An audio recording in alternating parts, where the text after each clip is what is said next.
about all the time, the thing that keeps them awake. The thing that 3 a.m. in the morning they're thinking about, that they really are wondering, how do I fix this? What is the thing that you're trying to solve, Michelle? I just hi guys. I I joined Nevada PEP, and it's Parents Empowering Parents, and if for disabled youth and stuff like that here in Nevada. And I just saw such a huge gap for parents, for foster parents, and for the youths. And no one really knew what to do with anyone because we've always been so taboo. It's like, well, if you have autism, let's put a helmet on you and put you in a room, and that's not really how it should go. um and I just saw a need that we really needed to be open about all of it, and I needed to find other people like me. And so I came on to Lytican, and I went globally looking for people, and I found you and Paulette. And then from there, Joe, you were there. Okay. Yeah, I love you, Joe. You know what? You and your I was puppies. about to I say. really want a puppy too, by the way. And I'm I'll gonna drive figure it up to you, girl. I'll I drive love it. that she says Litikin in. yeah, I always pronounce it wrong too. And that's another thing. I've always had to go to speech therapy when I was younger in school. Well, they've stopped that now.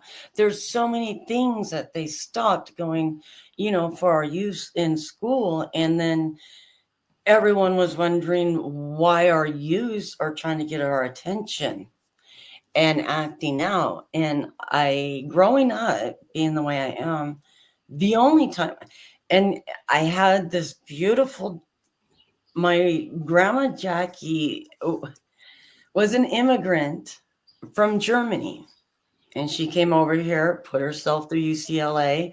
I mean, her became a citizen and everything, and she helped raise me. And she always said, "You're going to be put on the box, so think outside the box and go get help for everyone else." And she was right. When I went to get my own kids help, there was none. And if there was some, I had to be in a certain bracket of poverty to get that help. And I was working so much to pay such a high rent in a gated community so my kids could go to a good school, but they wouldn't get services because of not being in the poverty level. And it really confused me. And they didn't get help. And just like I didn't get help with the speech therapy, because as soon as you get done in elementary school, you don't get any more speech therapy. Well, folks, when you have what I have, you need to learn tools to keep growing, surviving, just like, I guess you could call them normal people. Every day are learning tools to keep going and everything. But it seemed like if I was doing it, it was taboo. And I was just as smart as everyone else. And I didn't understand that. So I needed to break the chain and figure out why everyone was acting this way. And I found out everyone was acting this way is because no one has really come forward and been like, this is my lived experience. It's all been documented. So let's use me as an experiment. And because we've made everything so taboo, we don't know how to deal with our kids in mental health. Our mental health providers don't know how to deal with our youth. If I may, I think what Michelle B is saying, I Yes. think that that's something that somebody with complex PTSD or extensive PTSD can relate and understand, because it's living in these traumatic cycles or experiencing these traumatic events, and then it's society. Once we are adults, they expect us to be able to process it. But then the reality is, once we're done with school, there's no continuing education with occupational therapies for vision therapies and speech therapy. So then we're sitting here with this ripple systemic injustice, because we're sitting here like, well, why are these families failing? But when the family finished what you consider education age, you stop teaching them. So we can only teach our children what we know. And that's why I say I write my story to have my voice and my narrative, because delivering that message then opens up and gives cracks into the foundation that people believe in society to be true, and it's not. There's so much censorship. And you're right. I just and I hate to say this, folks, and COVID really showed the cracks, and none of us knew what to do, which is totally understandable. But I wanted to And then people like myself thrived in COVID. Yeah, but globally, I wanted to see what other countries were doing, because they were seeming together better than we were. And so that's when I started going globally and seeing what other countries were, well, universities. Let me get this correct, folks. I actually went and bridged gaps with other countries' universities with their neuro departments. I just didn't go to another country and be like, hey. And from there, I just took a piece from every country on what they were doing, and then I would bring it back. And every Wednesday night. Can I please say something? I'm sorry. I'm interrupting you.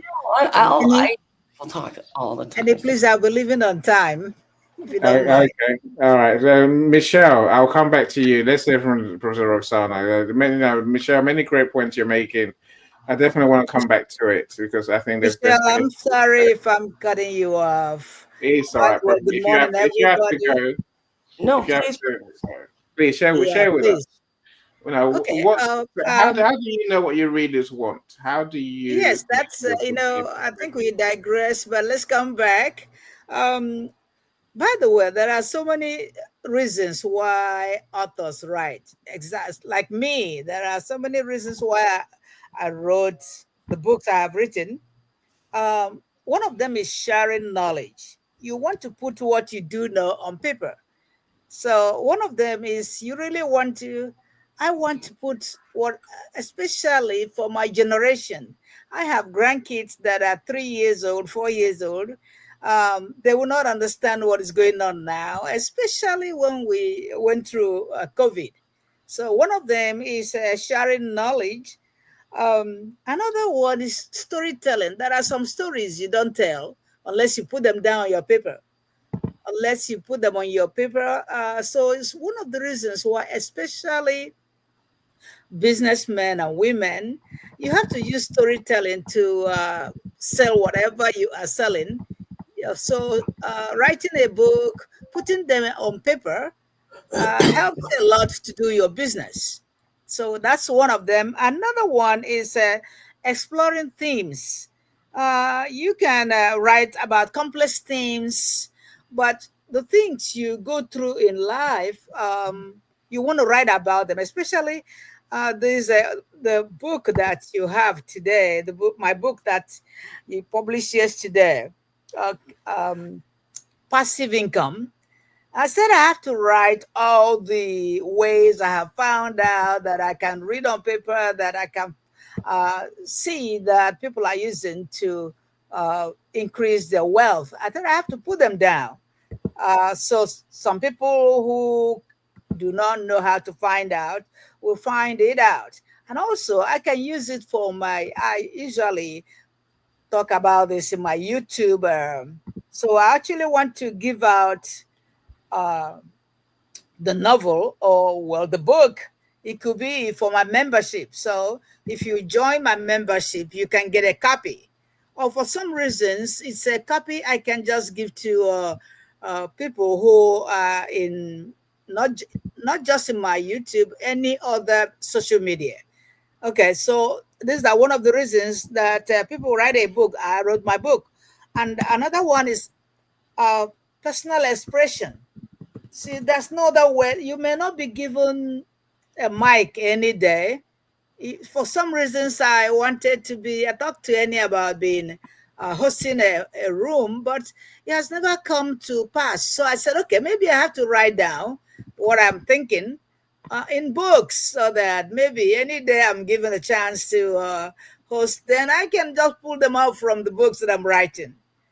And another one, I wrote a book on education and the impact of AI and so many other things. So I put them down because it wasn't like this 40 years ago when I started. I started with chalk and board, so that after I write for some time, my arm will start paining me. It's not that anymore. I didn't know how to what's called Zoom 40 years ago when I started teaching. That was nothing like online teaching, but now I can teach online. I can all those things. If I don't write them down, nobody is going to speak them. Okay, and you want this inspiring change. You kind of want to inspire change. It doesn't really have to be what. Sometimes it's not going to be what the readers want. Some of them will read it for the first time. Okay, and also I can research for. I use all these. I use AI to research and put some more that I found out in my book. Some write for entertainment, but I'm not writing for entertainment. So I wrote for legacy. The books I'm writing, some of them are for business, some of them are for legacy, some of them I have written books and I will write more because I want to express myself while I'm still alive. Okay, so thank you so much. So that is help. Thank you, Joni. Give me a minute or two, Joni. I want to welcome Alison. So one of our super authors. Alison, welcome. Alison just got her new book out. I think it's called Arise.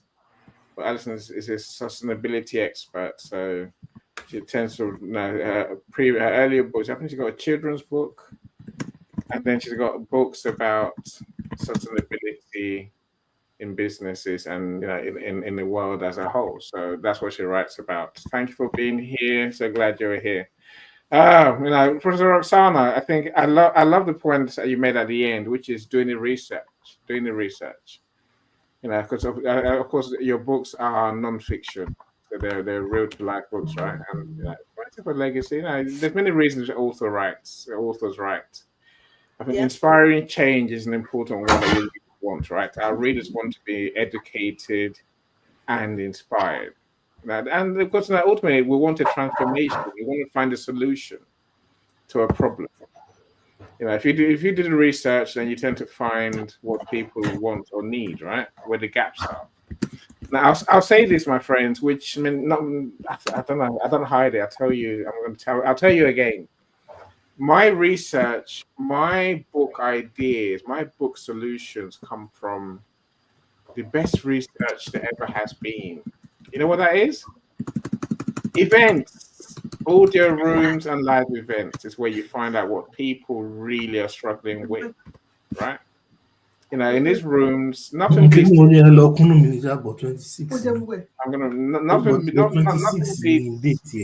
gonna mute you for a second. So nothing beats talking to people in research. Nothing beats talking to people. Talking to real people. And one of the reasons I love these events so much is because it's the only way I know to talk to people on a big scale. Before this, we'll just say you can send out a survey, ask a couple of friends, but now I can talk to people every day and find out what people are really thinking, what the issues are. And most of my rooms are a chapter in a book. That's my research. So what's your research method is the question I'm asking you. How do you find out what your readers really want?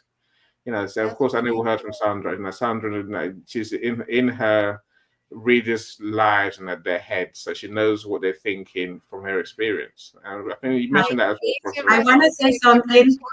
Go on, Sandra, please feel free. And then Joni, I'll come to you. I have to go literally in 5 minutes. Go on. So give me 1 sec. So Sandra, what do you want to say? Okay. Just quick, to give you the word. I remember you saying that when we started the room, the journey of professional immigrants, and as I was listening to the stories that people were sharing, I see how that is very helpful what you're saying, and even help me with material for my story, because I'm talking about, have the courage to use your voice. And I remember Celine was in one of the rooms last year, and she shared her story, and I told this in the last promo that we did. I told her, I actually share your story without name because there's no need to, but I share how you have the courage to use your voice when this friend was treating you in front of other people in a weird way, and closed doors. This friend was telling was happy with your friendship and really appreciate you, but in front of people she will change. And she was, and it's because she is a Black lady, and I'm not sure, I think the other person is not a Black person. So anyway, the point is that these friends in front of people will be different than when they were alone, right? The friendship. So she was courageous to use her voice and tell her, why do you treat me like this in front of people, but you change when we are closed doors, right? You're very nice to me. That's what I mean using your voice, right? Don't be afraid of losing that friendship, because what kind of friendship is that one? And you know what happened? She's sharing the story. When she did that, she helped the other person to realize what she was doing. And the friendship, I believe, grew from that. It didn't break it, but it did something good. So that's why it's important to use your voice. I'm gonna shut up now. No, thank you. No, look, it's important, Sandra. No, I think when we listen carefully to what people are saying, we find what they really struggle with, and that's an important thing from what you're saying to me. So we have to learn to use every opportunity to that we talk to people, potential readers, to really listen deep down. I don't say that. I don't say that lightly. So I say that because even from experience, many things we think we're paying for, it's not what we're paying for. Let me give you an example. I paid for sales training, for example, right? And if you had asked me beforehand, I would say to you, Sandra, I want to sell more. I want to sell more. That's why I'm doing the training. After I've done the training, I realized it wasn't that. It's not selling more. Yes, of course I want to sell more, but what's the real issue for all of us when it comes to sales is confidence. Confidence issue, right? I'm saying, so we have to learn to really listen to the people that we are here to serve, to hear what they're really saying. Sometimes even what they're not saying. So in Selena's case, is it more of a conversation around racism? Maybe. Maybe I'm saying. I don't think you're right. But I think so too. I mean, it's more about, in any situation, if you feel in certain way, share your feelings, use your voice, and share how you feel about that. And so that will give you confidence, build confidence, right? To be able to be okay with who you are. Just be okay with who you are, and confidence comes. But confidence is not necessarily what sells. I've been in sales now for 20 years. Guys who overconfidence themselves, like, it is not attractive. And so if you can be vulnerable, that is what really will sell. Be like, geez, like, your kid's going through the process of getting an IEP. So is my kid. Like, it stinks. Or, this business hasn't made more than 10% profit in the last 10 years. Like, that stinks. Like, are you frustrated about that? you have to be vulnerable and be like, really like, let who you are out. That's in writing and in business. And you got to keep plowing on, because like it doesn't always fit your personalities with someone else. It doesn't. And that's okay. That's okay. So, and you have to not take that internally. But I think when you're crafting a book, it is important to obviously know your audience. And I think it is wonderful if you write a book about your life. I don't think a lot of people are going to be interested in your life, but it's really good you put it down on paper. I really do. I mean, that's my first book, but my second book is a story about dinosaurs that my dad told me. And so, you know, it's just, it's all a process. And if you are who you are, you don't put any falsehoods on. That is, you be as weird as you want to be. I promise there's so many weird people out there. Look, we all found each other. We're all look, there's nothing you're saying that doesn't gel with what I'm thinking, Joni. I think, I think well, also, I wanted to talk before I had to go. So I'm listening, but I had to go. Thank you. Look, I think writing from experience, of course, I think we know. Make sure you do replay, Joe, because I got your back. Now, that we agree with. But look, it's all right writing what we want to write. And well, you made the point just now, which I think is good, which is that people will always be interested in what you want to write about. I'm saying the only way to avoid that is by doing what I'm trying to suggest we do, which is think of your audience, think of your readers before you write your book, and write a book that addresses what worries them, the problems they have in their lives. You can't solve all of them. Frankly, Annie, just one more thing. All right. Go for it. If you want to make some money, write a book about how to invest in Bitcoin, what's going on in the stock market. If you have any knowledge about that, write that. That will fly off the shelves. All right. That I'm telling you, that will. If you want to write a book for yourself, not Ponzi scheme Bitcoin. Exactly. If you're not going to give people, right? If you're going, that's a con job as well, Joni. All cryptos are con jobs apart from Bitcoin. Anyway, not necessarily. They are. No, they are. They really are. If you don't believe me, Annie, you're going to be. Joni. Sorry, I already There's one man who knows more about crypto than all of us, Joni. It's called Coach David. Coach, give me your take. You've just written a book, the FinTech Black Box.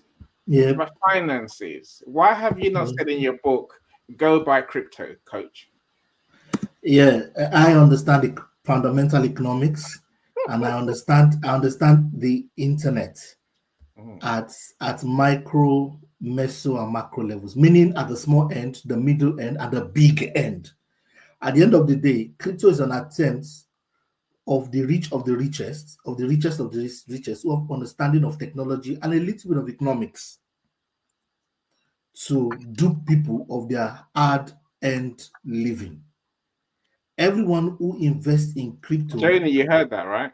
Is at risk because you don't really understand. You don't understand what's going on. You don't understand what's going on. Number two is that you're at very big risks that you don't understand. Number three is that you are not under regulation. It doesn't matter how sweet a transaction is. Once you cannot be regulated, once your money goes into a place and it can't be traced, that's why we have the credit system. So that if you get duped, you can tell your bank to stop that payment. When you take power out of traditional guardrails, be ready to deal with the risk. It's hyper risk. It's too big. Right. Your money can disappear anyhow. Coach, let me pause you for a second. I think, you've answered my question that I was trying to respond to with Joni. Look, anyone can write a crypto book or invest in book, Joni, but they will, unless we've got something to give. I know. I'm saying if you want to make money from your book. Yeah, but I'm saying unless we give the readers a solution to the problem Coach is mentioning, they're not gonna. They're not gonna be your fans. They buy the book, they read the book, and go, this is junk. Yeah, doesn't work.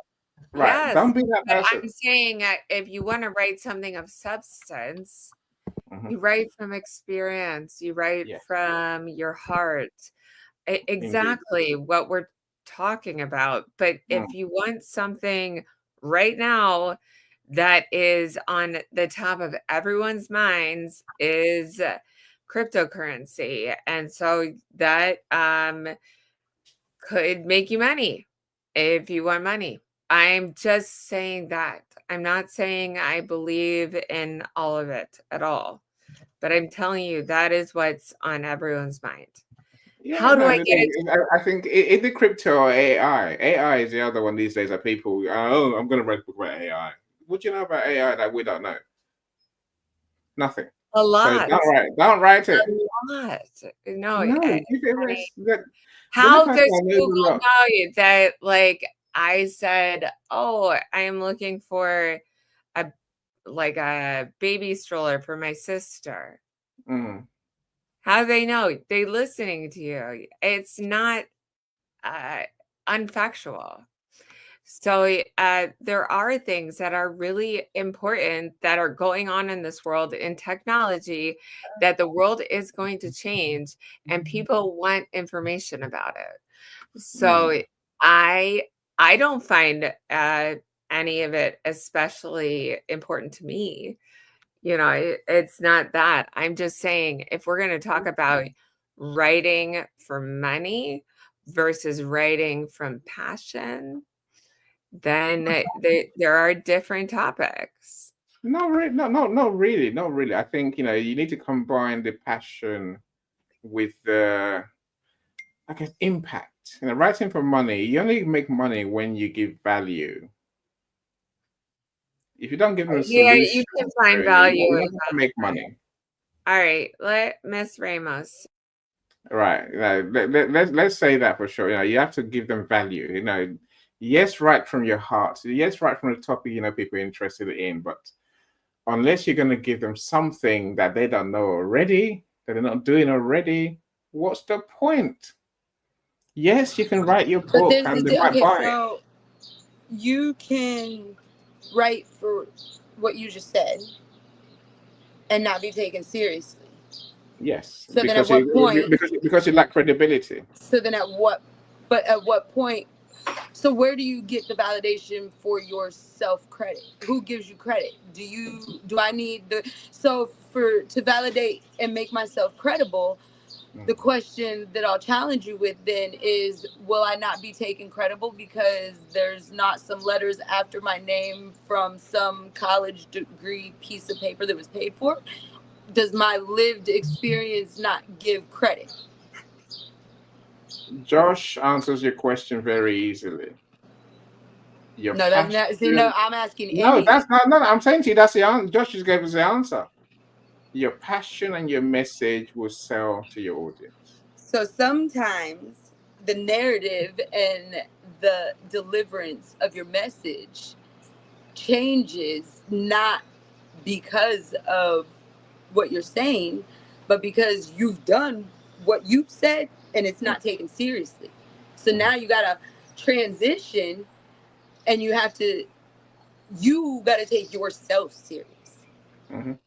You can't allow the outside world to validate it. And it was like, Sandra was saying, when everybody's all about, I published a book and these are the great things, a lot of people dismiss or don't even think about the flip side of that coin and the critiquing and the ridicule and just the retaliation that could come. Like, I have 4 books that are fully completed that have to sit there and wait because of legal litigation. So that's, again, are you writing to tell your story and be the person that gives your narrative? Or are you writing just to fit the status quo and put out more data and statistics that already exist and we know about? You are writing to help your readers to solve a problem.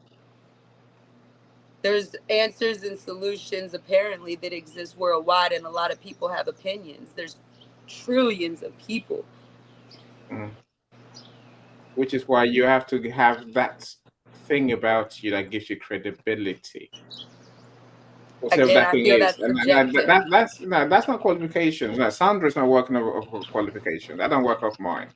I work off doing what we do and understanding our readers very well. I'm just saying we have people with accolades and degrees that are labeled, publicly as experts, and these are the professionals that I'm still trying to heal trauma from.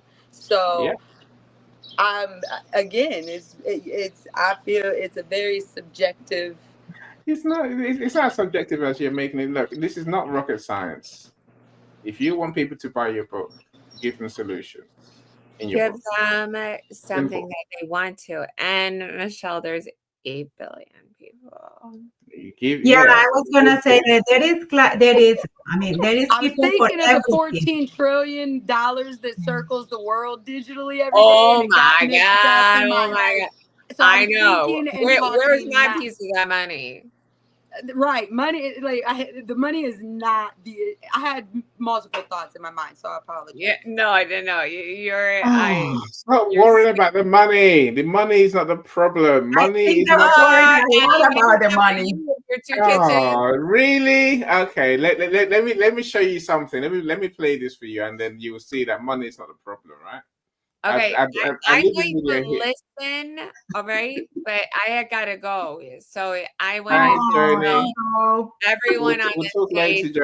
Thank you so much. Love them. Yeah, and thank you. Really, Joni is my new snake mug. Oh my god! It's for all the snakes. Where can I buy this? Starbucks.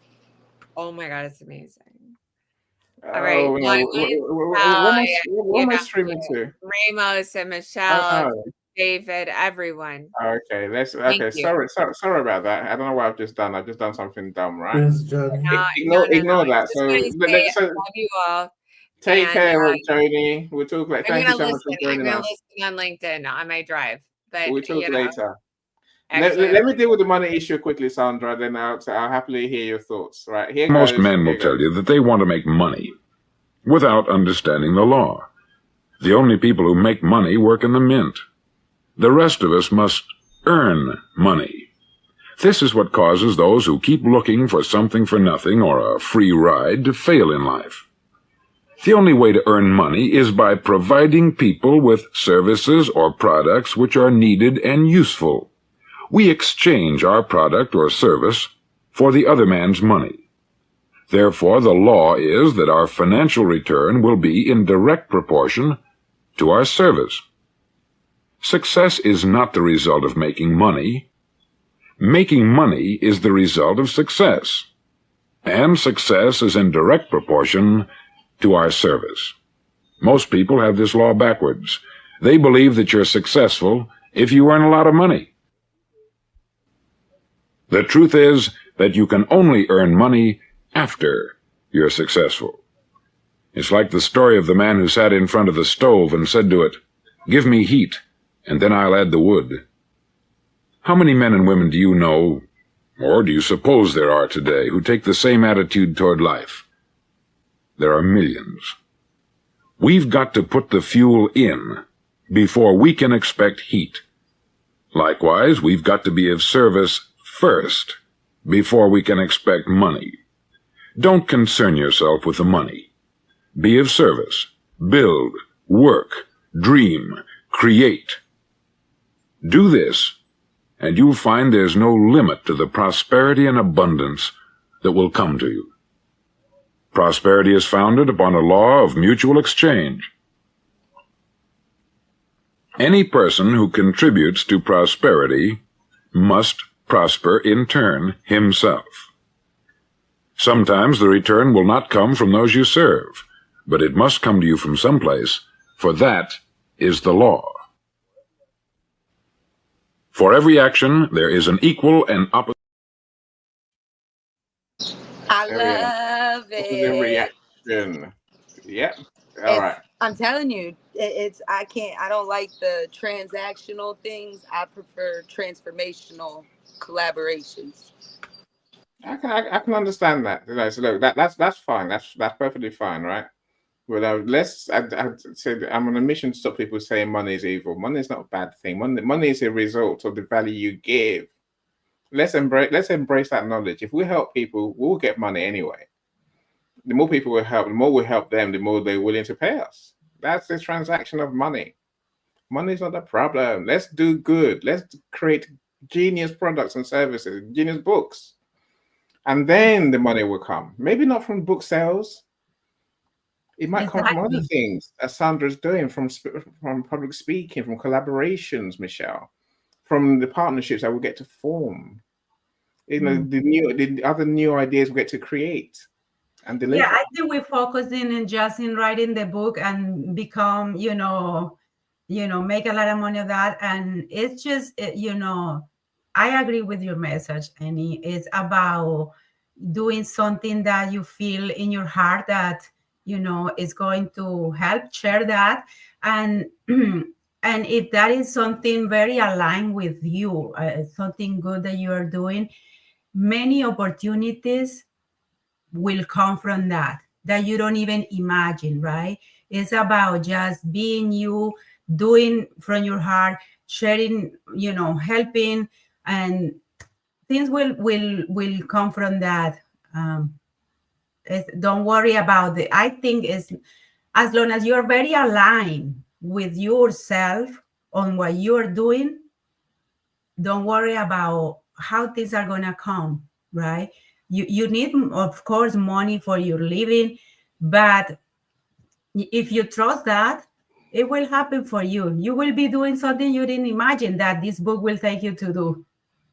So that's what I think. It's just be very aligned with your mission and what you want to do, and many things will come from that. Beautifully said, Sandra. Beautifully said. I wish I could say that as beautifully as you. When I say that, Michelle wants to argue with me. I'm saying you just said it exactly as it is. I'm totally with you. Coach, and I say I'm coming to you. Literally, give me 10 seconds, right? So I didn't wake up this morning and think, how much can I make today? Because I come and do my rooms, right? I want to entertain. I want to inform. I want to give my friends a stage. I want to make the audience feel special. That's my goal. Money will come later on from me just doing that. Why else would I show Joan and Karen's book and what they say? I'm saying, don't think about. I never think about money. Money is neither here nor there. It will come in good time. If I keep doing good, money will come. If you write your book for money, you might get disappointed because that's not how it works. Write your book to help people. My message doesn't change. Write your book to help people. If you manage that, believe you me, everything else you want will happen. It will come to you. And the more you help people, the more returns you're going to get, whether you want it or not. It'll still come. Joni won this, the Coach Davis Prize. She bought a book. She's done good, and she bought many books, and eventually the universe says, "Oh, you get the prize! Yay!" That's how it works, right? Coach, I'm glad you came back. We lost you for a second. Yeah. Talk to me. How do you know what your readers want, my friend? Yeah. Thank you, everyone, and all protocols observed. Michelle, Sandra, Coach, Professor Roxana in absentia, everyone. I'm excited. Any good work, Michael. Great to see you. Deep questions. I have a quiet survey, and I think we should do this survey. How many authors started out wanting to write for money, and they eventually, and they eventually get the money? Let me say that. How many authors actually started writing because I just want to make money, it's a lot of money, and then the money comes? Generally, within the creative industries, it's not a common outcome that people design to do their creativity or artwork because they wanted money. And money. Pablo Picasso, a majority of the Bach and Andem, majority of the creative guys you hear their stories today, became famous only after death. Some of them never saw. Pablo Picasso's artwork was not too well known. Michelangelo, a lot of those guys, a lot of the creative people of old, even musicians will tell you that for every album where you have a hit, there are several tens and 20s of tracks that they've done before that time. The people who do every single hit back to back, every single album or every single track back to back, have gotten to a cruise.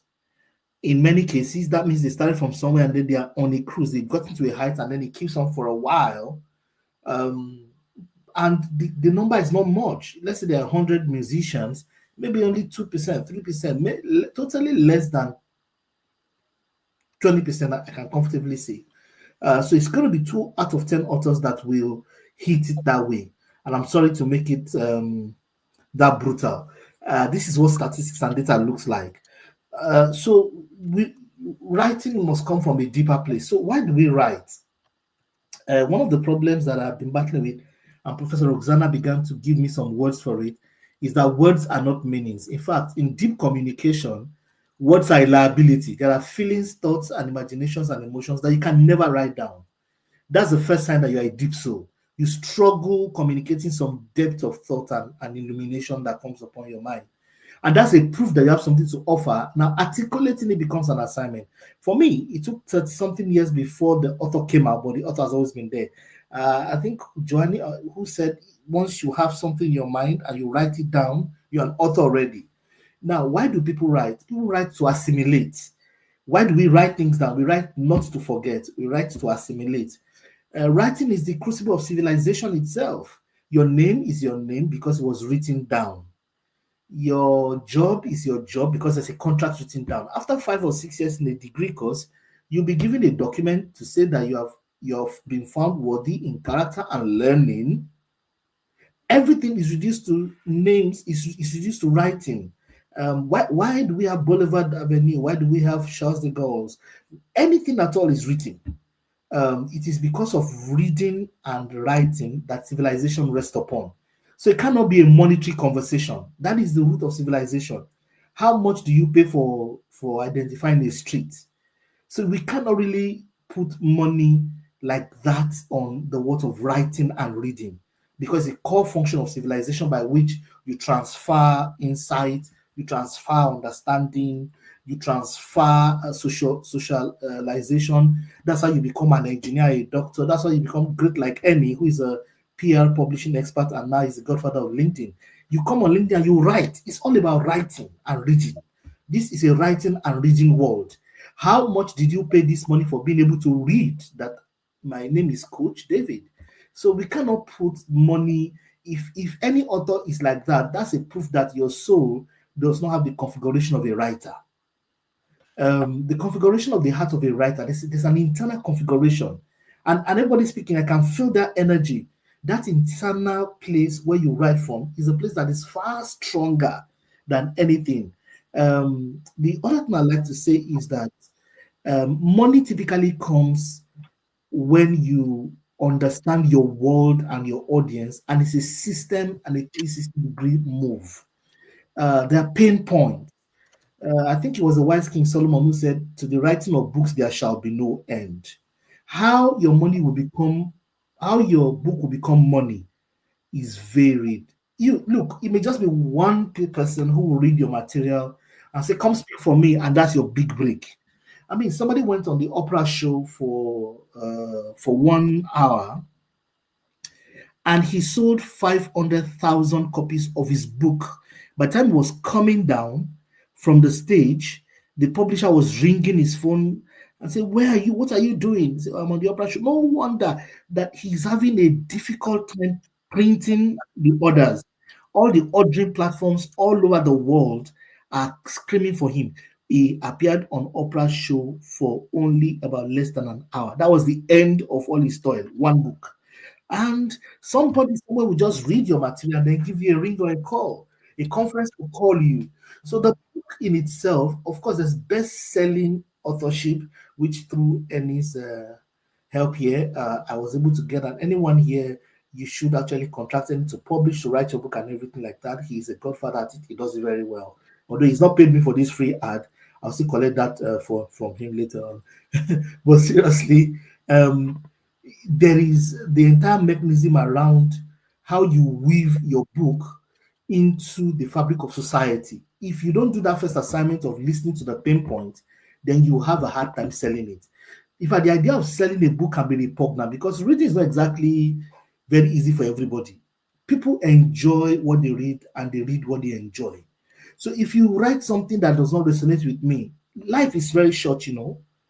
And there are a billion books out there. Why should it be yours that I'm struggling to understand how you wrote it or what you are writing about? So if you do not do that assignment of what people love anyway, you don't even have a fighting chance.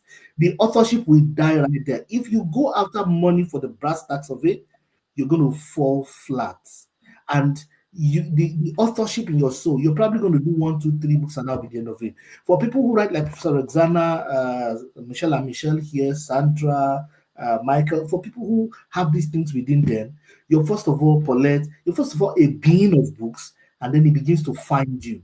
But there needs to be what I call business modeling.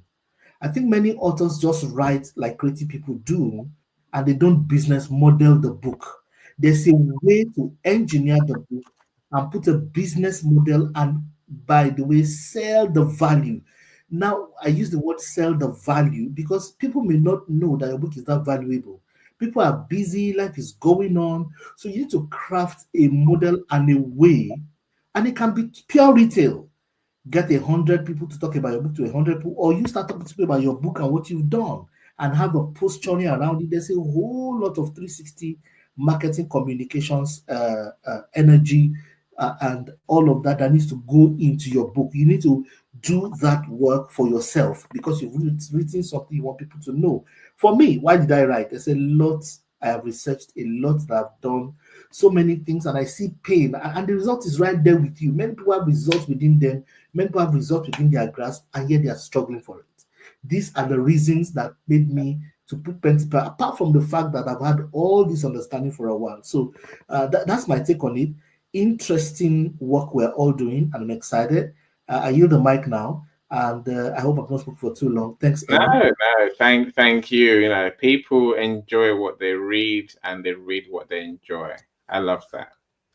You know, that's the truth. I think it's for us to decode that, Coach, as you say, to work out what it means for our readers. What do they enjoy? And I can tell you, from what I know about readers, most readers, they want a well-written book. Of course they do. They want a book by someone who's credible, someone who understands the issues. They want a book that addresses one or more of their pain points. That's what Coach means by giving them value. I think when it talks about the value, the business model, sell the value of the book. That's what that's what we're here for, right? Too many people do exactly what Coach said. They write to. I'm not saying that it's not a bad thing. I'm just telling you, if you want to make money, which is, people come to me for a reason, right? When someone comes to me, they're like, I want to write this book. I want to make money from it. I want to sell the book. That's why they talk to a marketer. And my thinking straight away is, who's this book for? What are they going to get from this book? If I can't see it, I probably will tell you I don't see it. But lucky for me, I've got friends like you, friends like Coach, friends like Sandra, friends like Dr. Roxana, who have a reason, that thing Coach is talking about, something from within. You've all, everyone I know has that. And let me check. It's not everyone I know has that. So I know some people write books to raise money. And as you say, Coach, they're surprised when it falls flat on their face. They really are. I'm not. But those people don't tend to pay me, what they should, what they ought to, and all that. But I'll leave that bit alone. But let's learn to sell the value of our books by making our book. This room is called Book to Business for a reason. Your book is a business, whether you like it or not. It's a business. Businesses make money by helping people, giving people what they want, what they need, and then people pay them in return. That's business, right? We must learn to turn our books into businesses. Even if you're writing from the heart, of course you can write from the heart, but you just have to help people. Otherwise, as Coach said, there's 1.5 million books on Amazon every year. 1.5 million books on Amazon every year. New books every year. Where's your book in all of that? If you're just writing for your pleasure, that's fine. That's fine. It just goes into all the 1.5 million. If you want your book to stand out, people to actually look at it and want to buy it and read it, give them value. Give them a reason. Solve a problem for them. Solve a challenge. That's the point. Superstar Margaret, Superwoman, I'm so glad you're here. Thank you. Margaret's one of my co-authors, of course, in the book that I have behind me, Lessons Learned from COVID. So I'm so glad you're here. Thank you so much. If you haven't been to the jam sessions, do go along. Michael, please talk to us. Thank you for coming back, Michael. Thank you for having me, and everybody. Good morning. It's morning over here, so I bid you a good morning. I wanted to say something about this thing. Currently, I consider myself an alien from the planet Earth. As a result, the reason why I write books is so that I can transfer my emotions into writing and have you understand what I need or what I'm saying, etc., etc. That's why I write. One of the reasons why I write. The other reason that I write is I am writing here because the book shall outlive me. I want to leave something for those that follow me. And that's going to be the book. The book shall outlive everything that I have done. If they happen to forget me, they can always read about me and what I said and understand my character. For those who absolutely and utterly care about what I have to say. That's about it.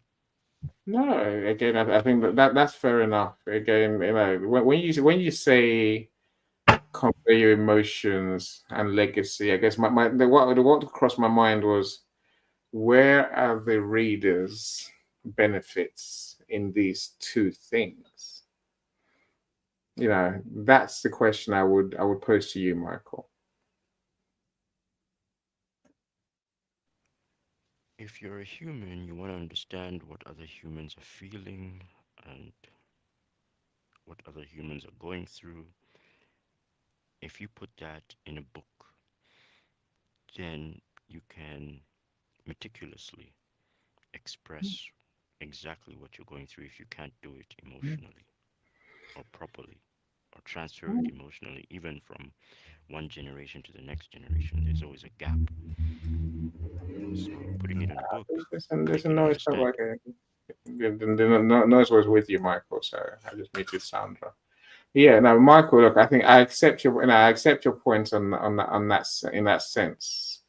Because people have emotions, and if your book can help them to understand or gain a perspective, maybe find inspiration, maybe find that I'm not alone sort of feeling and realization. That's all benefits, right? That's all benefits for the reader.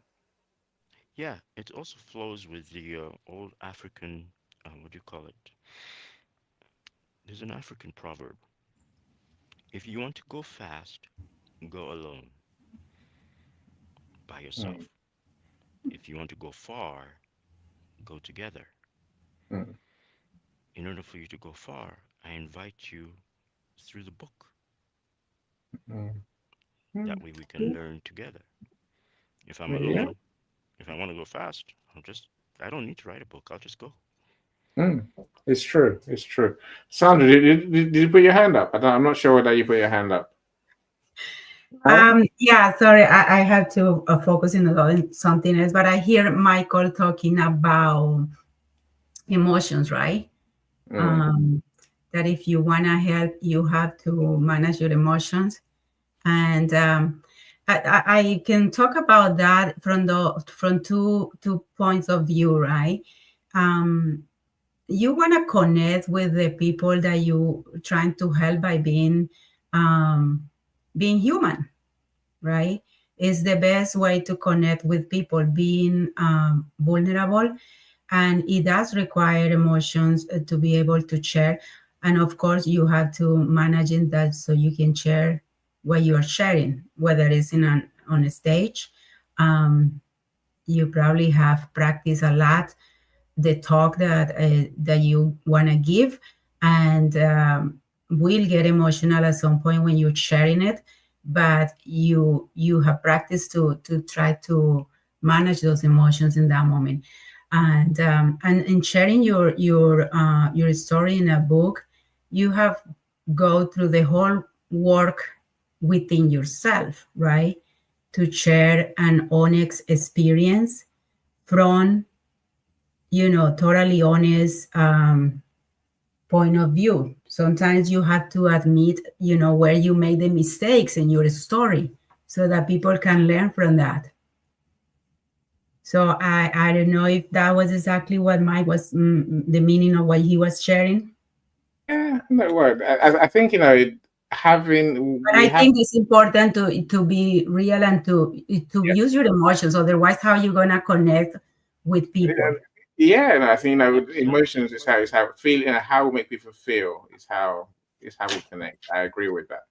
I think something tells me, maybe I could be wrong. I say, but I think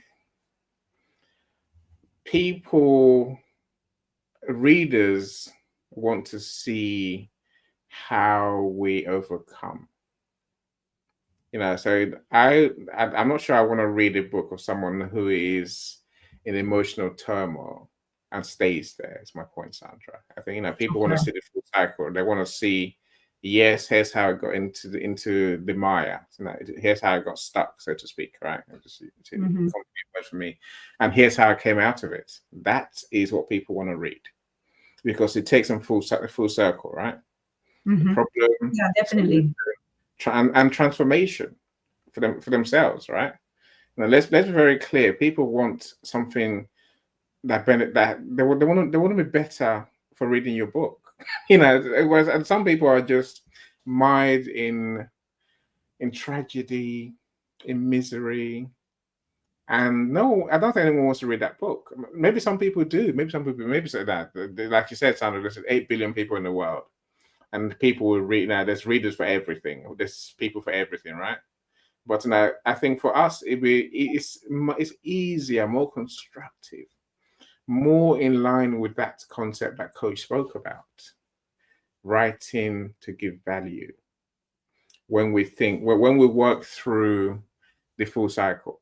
Now, here's the issues that I faced. Here's what I struggled with. Here's how I got myself in a better place. You can too, by the way. That's a point of your book, of the books that we write, from that perspective.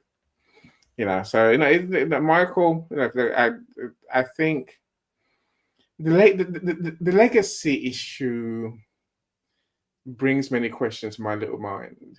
So one question is, I wonder if you are writing your book for your loved ones, your kids, your grandkids, your great-grandkids to be. Because I fear, it's not I fear, I think it may come to that where they will look at it and go, wow, look, great-granddad wrote this. The world needs to know this, my great-granddad's story. And then they'll run with it. And then they'll market and sell your book long after you're dead, Michael. Unless you're going to live 4 more generations of people. You might do. And I know you're a health freak, so maybe, right? But I'm saying, there's different audiences that we need to think about. Maybe, maybe that's a point of this part of the conversation. That it's not just one audience always. There's different audiences, and But just take time to just make it to write, as Coach said, write down what are they going to get out of this? What's the challenge they're trying to solve, and then how am I going to solve that? That's what comes next, right? What's your solution? Believe it or not, people want a resolution to their issues. They want to go full cycle. They want closure. That's the word I'm looking for, right? They want closure. They don't want just to read a book. You open a can of worms, a load of emotional issues, and then they're like, oh, now what? They want you to solve the problem and then tell them how to solve it, right?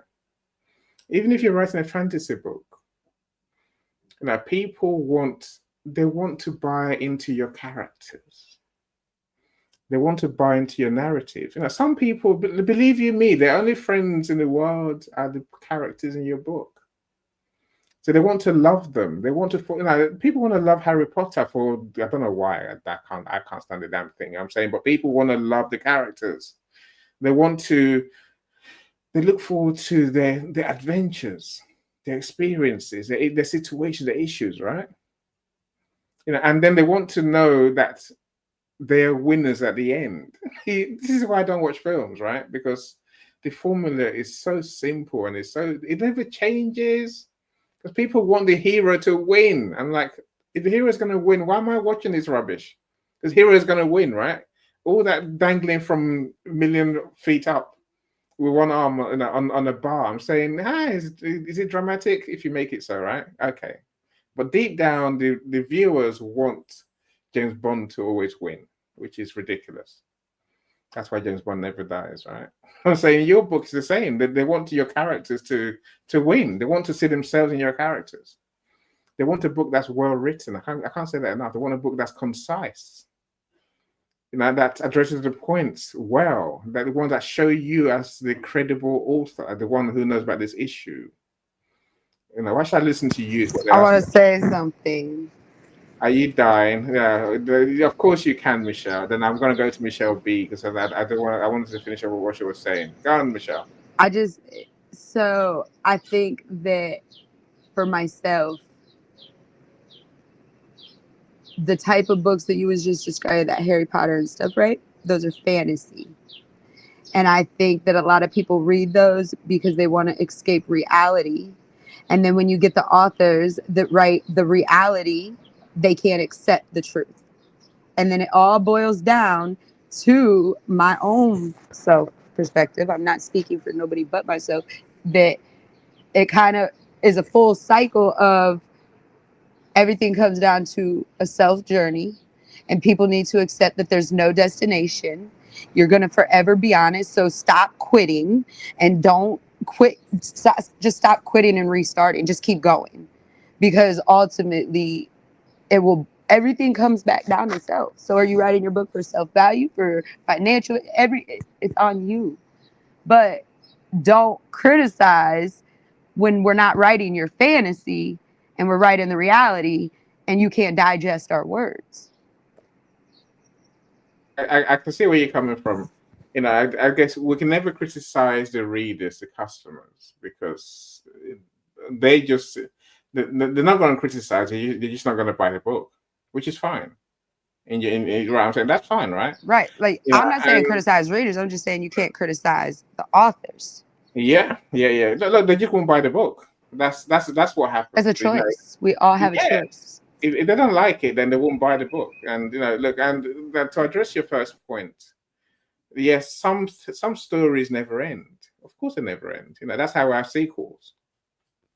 It's another deliberate strategy that authors use or film creators use to create intrigue about what happens next. If I don't create that intrigue, I would say Dr. Abraham, we used to do the show together. She talks about door openers and door closers, beginning and end. So, if you're smart, you know how to leave the door open for the next book. If you're not that smart, then you don't even know how to start the book in a way that excites people, that keeps them interested. Like I said, there's a simple formula in entertainment. You call it that. Well, edutainment is not too far off, right? You must grab their attention, and then go through this cycle that you mentioned, Michelle. We can't write for everyone. Look, my point is always have your readers in mind, whichever readers that is. If you got multiple readers, then you got a greater challenge. If you can tell a fantasy story, don't look at me. So there's tricks you can use. Are they? Do they end up helping people? Maybe. If all they want is entertainment to enjoy themselves for a moment in time, then give them that, right? If my readers want knowledge, your readers want knowledge. They want real life experiences. There's a reason why they come to our books. As Coach said, there's a reason why people come to us, and we have to cater for those who we know need our help. That they're the ones we're writing for. So I want to go back to Michelle B's point earlier. Michelle B, are you still there? Yeah. I apologize, you guys. No, don't apologize, please. Never need to apologize. There's one thing you said, Michelle, which I think people don't realize about you.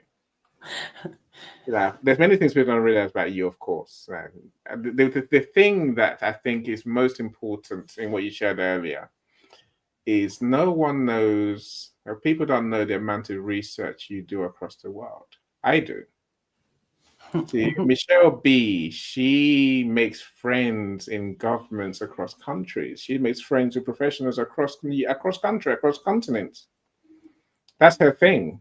And then she talks, So, go on. So tell us how that works for you, Michelle. Okay, honestly, I am glad we're doing this today because the reason I started all of this is because people didn't understand mental health or disabilities. And right now, I have vascular artery migraines that are intractable. And they're not the kind of migraines that other people get. And that's why my eyes change color. And so right now outside, the pressure just dropped. I would say 15 degrees in less than 15 minutes because we're storming.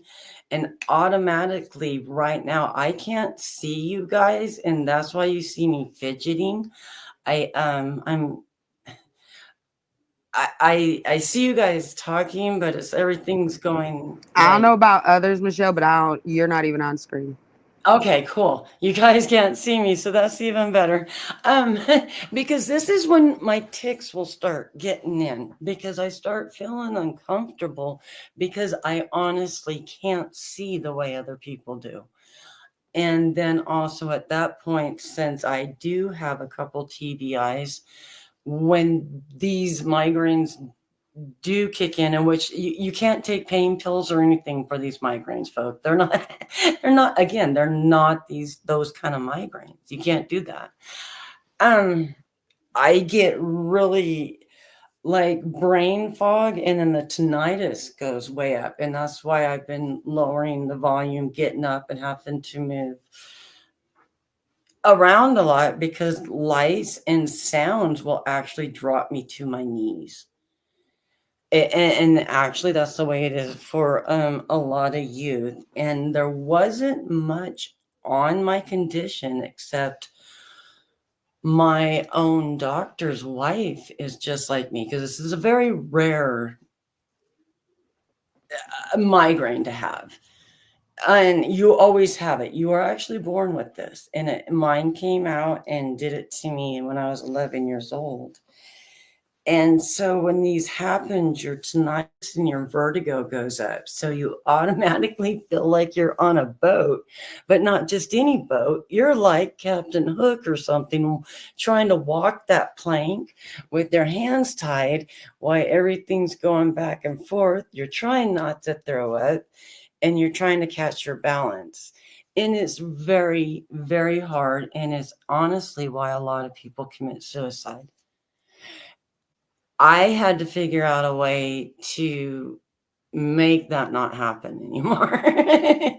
And what I've been doing is for 3 hours a day, I actually am on a balancing board, And since I'm dyslexic, I have found a back door to my brain to where I watch documentaries, and my brain watches the documentaries, and at the same time I'm on the balancing board, and my body doesn't want, your body never wants to die. And so my body is actually moving so I don't fall off the balancing board. So at the same time I'm learning balance and I'm watching a documentary, which is the back door to my brain since I'm dyslexic. And it has actually made me see better, hear better, and I do have less of these migraines.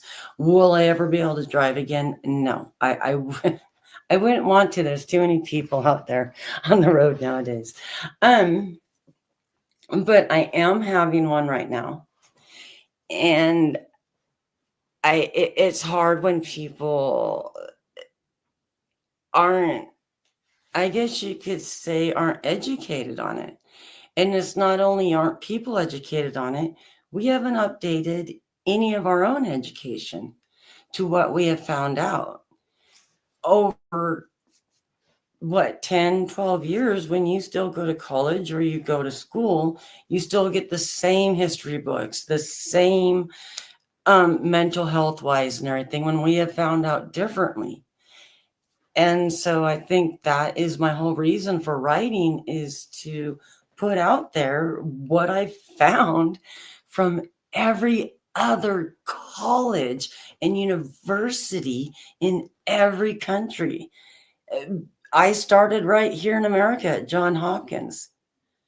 And from Johns Hopkins, there was an amazing, brilliant PhD doctor there that it just gave me not case files, but what they had found out over the years on mental health and just certain disabilities with ADD, and especially for, any kind of trauma.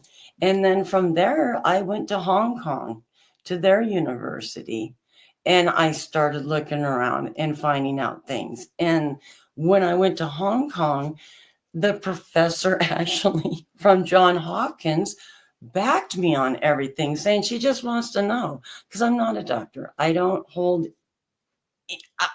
I hold a couple things, certificates, but at no point do I hold any licenses to do this. I'm just an advocate.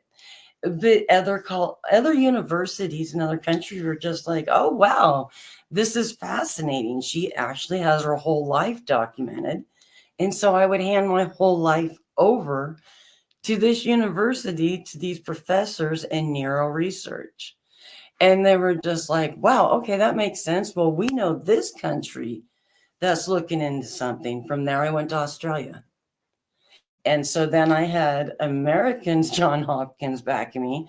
I had Hong Kong going, she's a pretty cool chick. And I went to Australia. No, I didn't fly, you guys. I did all this on LinkedIn. And yeah, I didn't fly anywhere.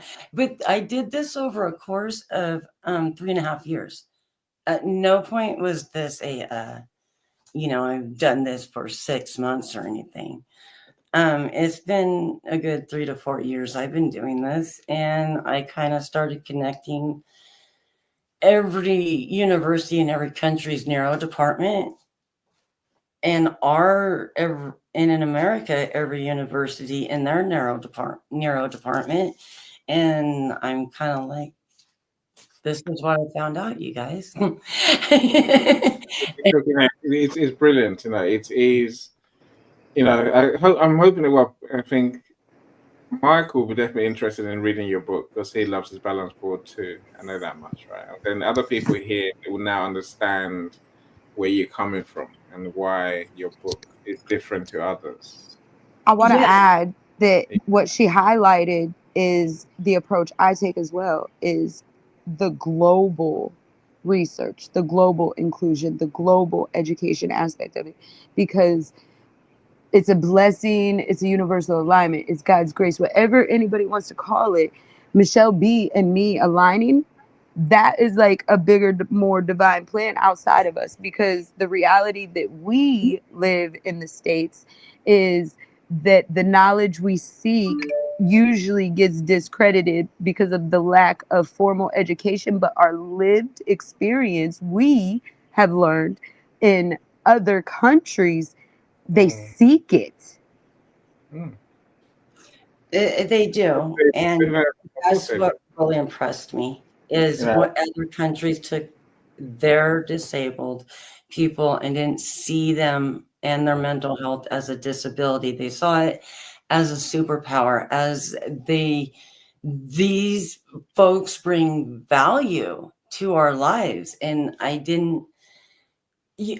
just wasn't getting that for my daughter, because she does bring a lot of value. And so I honestly wanted to see what these other universities and countries saw in their disabled and mental health youth. I needed to see it, because I wasn't seeing it in myself. I wasn't seeing it in my daughter, because I'd never heard it.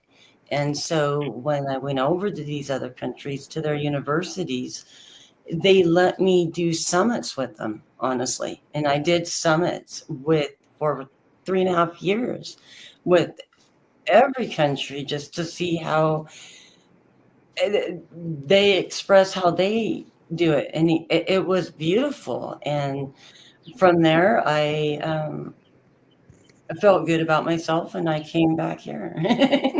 I think that's a big thing to look at, is that I get often quoted here in the States when they ask about yourself personally, just who's this any guy, because there's so people here local, they're so captivated that this man in the UK has so much interest in you here in Akron, Ohio.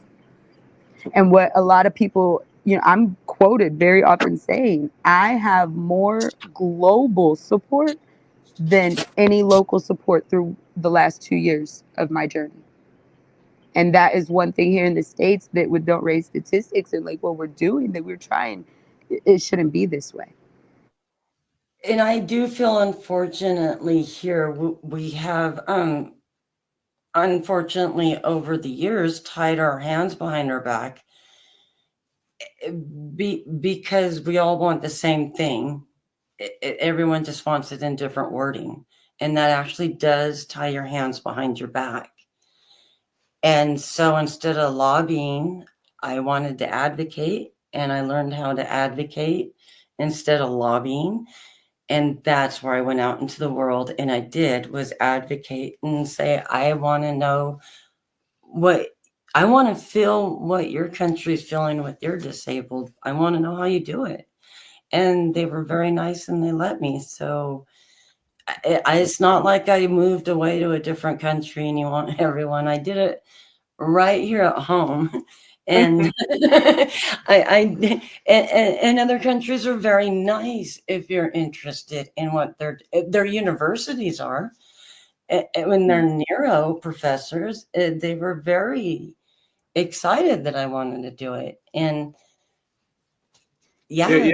Look, now people know, hopefully our friends understand a bit more about you and what drives you and why you have a book to write that will help people who you want to help. That's important. I want everyone to get help. I want everyone to see that they are just like other people out there. We've made such a taboo about ourselves that we are afraid to get rid of the taboo because we don't know any other way. And that's what books and education are for, is so we can start seeing it not a different way, so we can let it out how it is, so we can go forward. Because right now we are all just stuck because everyone's afraid to actually go forward, because what's going to happen? We're used to chaos. We know chaos, but we don't know hope. We don't know true love. We don't know nothing not being chaotic. Exactly. I know Michelle Ramos has a similar book in mind with her aphid or aphid. I don't know. Yeah. ARFID. Angelina's eating disorder is ARFID. Yeah. That's another one of your books, your recipe book. So how many recipe books are there? Loads. But there's always space for your unique solution. You're based on your experiences and your understanding of the people who have certain conditions. I'm saying, we have to be more. This is about being focused. Coach, you're typing furiously. Yeah, Helen. He is fierce. Fierce.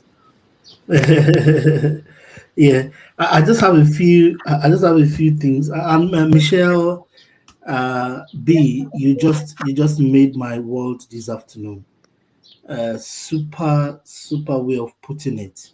Every author must have that unusual inner place where they write from, something big that the world wants to hear, in addition to putting it in a way that it will help the world. And Michelle Ramos, also thank you for inspiring your world. I just want to add one more thought, and this is my last take this evening. There is a book, or let's make it an idea. There's something I am looking for my next level. Would it be your book? And this is just a general question.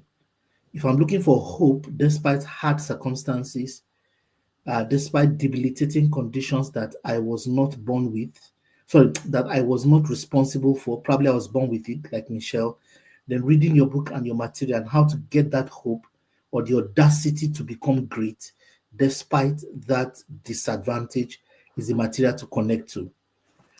Same for Michelle R. How do I thrive outside of pressure? How do I thrive when I don't have local support? I know what that feels. When I started some of my strongest endeavor, friends and family made jest of me. Till today, people laugh at me when I do stuff, and I've grown so thick-skinned that they now see me as very arrogant because I don't need input anymore. Now that's because I grew through some level of rejection. It will be amazing if I share some of my rejection stories, but poof, it doesn't affect me anymore. I just move on to the next person. What I'm saying is there is an idea, there's a principle, there's something I'm looking for my next level. Would it be your book? Number two, in between an idea and a person or a group. So success is always an idea, a skill, something I have that a group needs. So would your book be the unlocking gold mine for me to hit my next audience or whoever I'm going to interact with? So what is it teach? Is it a skill? Is it a mindset? Is it opening me to a new realm? A book must be a gold mine that unlocks new possibilities all the time or helps me to capitalize on my own possibility. Until I'm able to do that, maybe I shouldn't write. Until I get to the point where the material can create something for me. I'm careful not to use the word value, but something that would unlock a next level for me. Sorry, and when you use words, after a while they lose their meanings. And what's the idea in the book multiplied by its useful addressable audience. The idea that's inside the book or the ideas inside the book multiplied by how many people need it or would need it. This, you may not have empirical data, you may not do any proper research, but once you cannot answer this equation very well, once it's not clear who would need the book, the equation, by the way, is more complex than that. It's also the author's preconceived notion, how many people know the author, who is the author. It's also a factor. Then what media are you advertising through? What's your pathway? How much money do you have to push it? But the basic formula first is the idea in the book, the strategy of the book, multiplied by how many people would need what is inside the book or how many people it will give life to.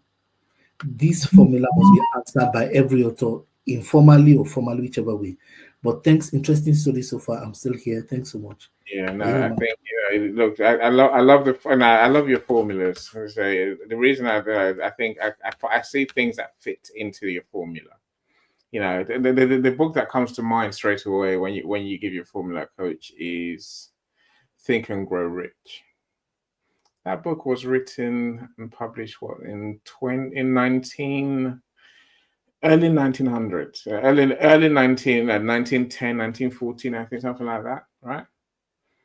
That book, those principles in Think and Grow Rich, they've been there for a long, long time, over 100 years, my friends. A lot over 100 years. Alas, now that book is still a bestseller. I'm always amazed when I go on Amazon and so you find it's still a bestseller. It's a bestseller. If I may, I find you just said Think and Grow Rich, how it resonated with you, right? Yes. So this is just me thinking, well, listening to both of you was just, I think today or yesterday, maybe, I just shared about a thing from To Kill a Mockingbird. Mm-hmm. That is the very first book of my life I've read that resonated. And what just is coming to mind for me, though, is the way you are with financials and money and the way I am with the systemic injustices, and how these are two renowned books. And like, it's almost like, look how they shaped us. I agree. That's the point of Coach's equation, right? These books that you and I have mentioned, they can impact many people positively. That's the point, and that's why people still read them today. To Kill a Mockingbird, I had read when I was at school. That was 40 years ago, right? And people still reading it now. When you ask why people are reading Darwin, why they're reading Shakespeare, why they read because there's things in there that people still want today.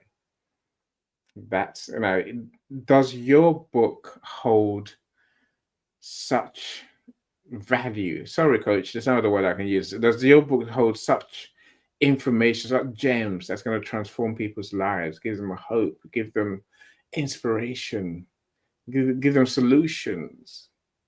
Really? Does your book hold those golden gems? If it doesn't, you might want to think again. That's what we're saying. That's what I'm saying, right? Look, my friends, I don't want to keep you here all day, And if you want to give us one tip for working out how your readers are going to benefit from your book or the challenges you solve, please feel free. I'll give you a minute each, and then we have to go. So I've got another room to run. Okay, can I just quickly say? Let me go quickly. Please. I think number one, your book must have origin in the soul, in a very deep place within you, and that's to Michael's earlier point.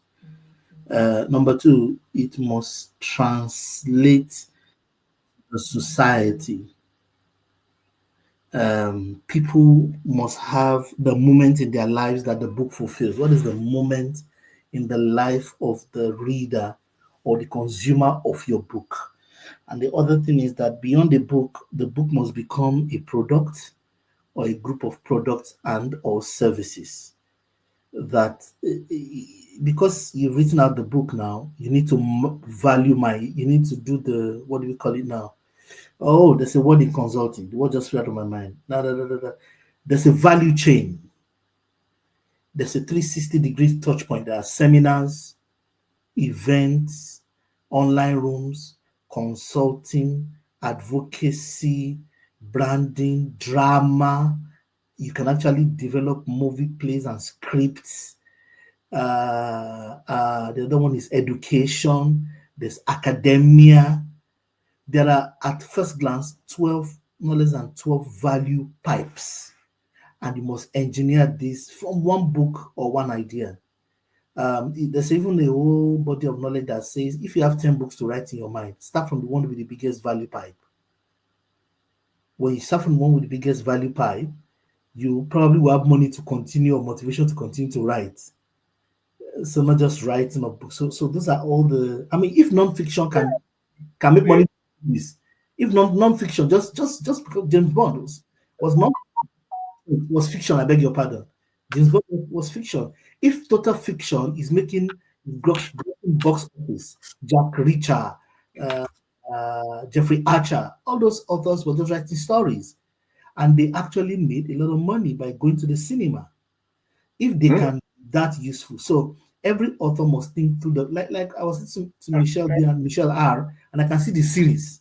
I can see drama of a young 13-year-old girls going through this, just create some very strong drama, get script writers, do script conferencing. At some point, you must put the tilt to the ground to make your idea popular, in addition to writing the book. Thank you. If you write a great book and people are reading it, you have more chance of turning it into a movie. And all the things we talked about, the authenticity of your story, your realities, your experiences, your learnings along the way. That's what makes book. That's what turns a book into entertainment, edutainment. Call it what you like. But it's true though, Coach. I think I take everything you say there right from the heart and make sure it does help people. Michelle, I see you've unmuted. I think that what I want to leave everybody with my writings is that I'm not writing to give solutions. I'm writing to, first of all, educate you about who I am and what I'm going through in my words, because there's a lot of public records that give a narrative, so that's first. But also what I hope comes from my writings is that it's very unorthodox, it's raw, it's unapologetic, and I will always be that person, that author. But what I hope is that when they read it, it's not with judgment, but it's with the ability to be open to asking the questions that I hope my writing helps you ask, and being part of a solution. Because the one thing that I've learned through the things I write about and I advocate for and I want change in is that no one person is going to give the solution, and it's going to be many people that have to come together. Yeah, no, that's fair enough. I think Jay is agreeing with us. On people want insight and examples to help them through their struggles. Jay, I'm with you. I think when it comes to, you mentioned solutions, Michelle. I always think along the lines of, what is the first step someone can take to fix this issue? And I don't know whether you can never get all the answer in any one book, but I think we can give people that first step, right? What's the first thing they can do today to begin to address the issue and to alleviate their struggles and their pain? That's just a strategy that is in my that's what's in my mind, and that's what I use, and that's what otherwise you end up trying to be perfect, trying to answer all the questions, and that's that book is never gonna shrink. It's gonna be a huge book. I'm writing about this events, for example, doing events, and I could give them all the steps, but I'm thinking, no, break it down into 4 books. The first one will just give you the theory and the reality of events today. And then I want to end that first one with simply, how do you organize and plan your first live event? That's it. There's many more things you need to learn in between. Don't forget, how do you choose your co-hosts? How do you decide your topic? How do you do this? How do you do that? I'm not going to address all of them. Otherwise, the book will be too big. We can argue one day about what too big means, but size. Bigger is not always better when it comes to books. I love Jordan. That's why I love Jordan Karen's book. It's a small enough book for me to read in 3 or 4 hours, maybe an afternoon, and that's what people want these days. Some people want even smaller books than that. On Amazon, 24 pages, internal pages makes a book. Jay, I'm with you as well. People want entertainment and educational books. Edutainment, we call it, my friends. Edutainment is what people want. Sandra, I don't know whether you're still there. If you want to give us one last tip, then we'll be glad to learn. I don't know. I'm not sure you're still there. I can't see. No. Okay, you haven't. Sandra's still there. Okay. Now, give us your parting tip if you can, please. I cannot see myself in the screen, so I'm not sure. I can see you. We can all see you. All right. I just want to be very brief. What I want to share is really the big message of my book. What I'm trying to tell people is that, your voice is like your breath. When you don't use it, it's like you stop breathing. And especially when you are holding back, things. What really the book is my journey of how I was holding my breath for, during my journey of my life. So it's just think about it. Your voice is your breathing, and if you don't use it, it's like you stop breathing. So I just want to leave you with that, and I'll be sharing more on Monday in our next promo event, and we have 2 more, and in the day of the launch. Thank you, Annie. Yeah, thank you so much. And I can't wait till the proof comes, and I was like waving the proof, and that so people can actually see the book in our hands. That's the joy. That's my joyful moment. But thank you so much for joining us. So please do put in your diary 8th, Sandra's book launch. If you can't make it, by all means, please send me or send Sandra your email address so we can add you to a mailing list. That way you get all the information. You get the build up to the book launch as well, which we tend to have a week of emails with goodies for our readers, and then we'll send a link to buy the book on launch day. So if you don't miss any of that, please share your email address, and then we can keep you on our email list. Only for Sandra's book, unless you're on my other lists. I can't say that enough, right? I don't send people's emails to someone else's email list. That's just odd. That's because it doesn't work. No one's going to buy the book. No one knows you. So anyway, do join us for Sandra's book launch. I can't wait. I'm excited. Thank you so much. Thank you. Michael and Michelle B, anything you want to say before we go? If you don't, it's fine. And I say, look, my next... I just want everyone out there to know that, honestly, you never fail, you never give up unless you are dead. And I have found that in every country. Honestly, even the person sitting on the couch that's not doing anything is breathing. They're moving. So I honestly don't like the word failing. I like using the word. I learned the tool not to do it that way. So now I'm going to figure out how to go around that roadblock and go do it. Everyone can do that too. You can always keep going.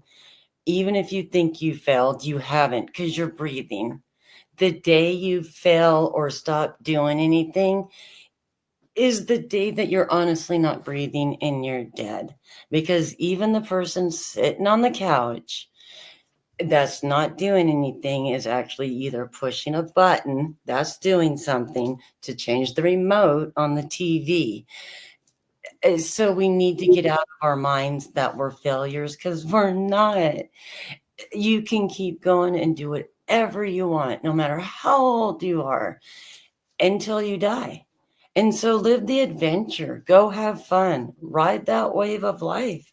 Because if you don't, that's your issue. And it's no one's else's. And you shouldn't put that burden on someone else. And go have a happy and joyful life. I agree.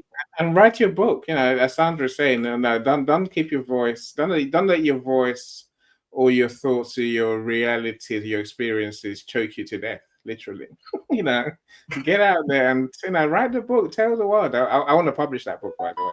In case you haven't seen Jay's book, they say literally, the rules of engagement in storytelling is 10 steps that will help you to tell engaging stories in business. That's one of our beauties, Jay. It's not a typo in there either, by the way. I know there's no type. I really read the book. No, I was just saying. Do you know what really grinds my gears? I really read the book, and I said, "Did I not?" It messaged me. I'm like, go away, leave me alone. There's no typos in the book. At least you know I really read it. Yeah, no. People message me today and they tell me, "Oh, your book has typos." I'm like, do you understand cultural differences? Exactly. See, but at least you know I read it. And I did say, and how did I start? I said, I don't know if this is a cultural difference, exact terminology. I said, but am I crazy? Yes, you were asking from a good place, Michelle. There's a people. Someone messaged me last week and said, your lessons you learned from COVID is full of mistakes. I'm like, The reason I know it isn't because of the way we work. Sandra and I were talking about this the other day. I'm very harsh on read your book again and again and again. For the anthology, there's 10 authors. We read the book more than any other book. And you can't have mistakes when you got 10 authors, right? Because you can't. It's very difficult. So look, Jay's book it's a magical book. It is a step-by-step how to tell stories. I love the book for the knowledge he shares in there. So if you haven't bought it yet, do check it out. Connect with him and learn something about how to really tell stories. Because writing a book is ultimately about telling stories, engaging stories at that. The more we can learn that, the more and better books we can write. And I think the coach has said earlier, if you write the book, they're going to have the biggest impact. I might change that, coach.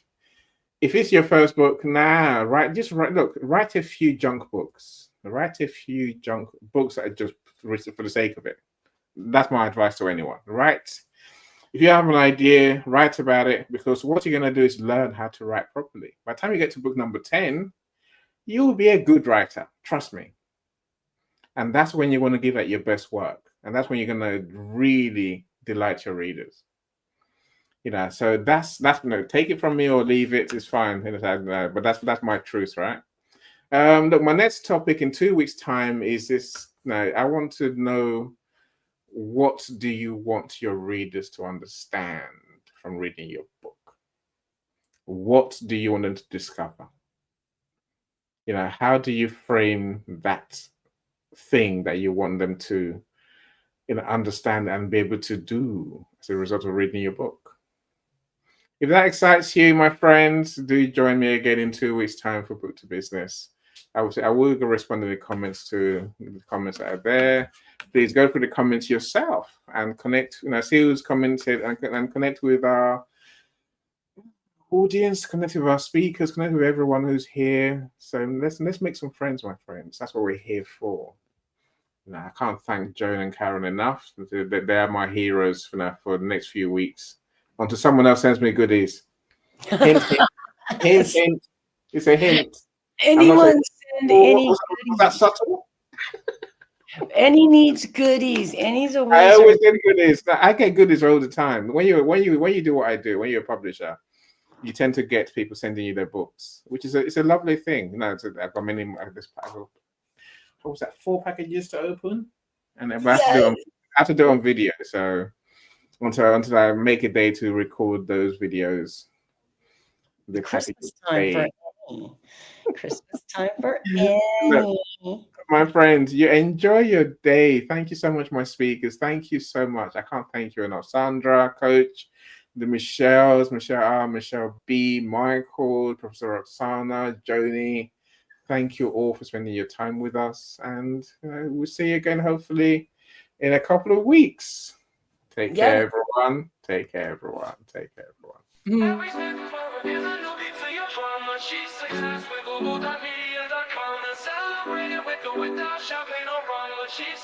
with global.me.